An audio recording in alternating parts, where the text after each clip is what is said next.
In this video, I'm going to show you how you can easily change chat wallpaper on Snapchat.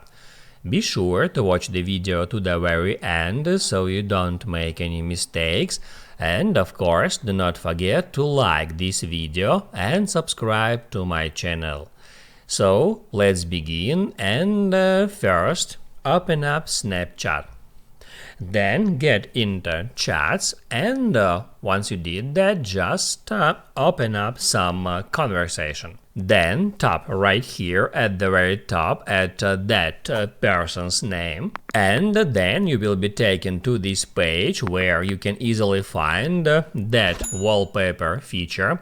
If you don't see this feature here, that probably means that your Snapchat is out of date, so you should open up your App Store or Google Play and then get the latest Snapchat version. And then you will be able to hit at that wallpaper feature. You will be taken to this page where you can get Snapchat Plus subscription to be able to change chat wallpapers on Snapchat. Now you can write down in the comments below if you have any questions about that tutorial, and also I recommend you to check out my Snapchat tutorials playlist, which you can easily find in the description.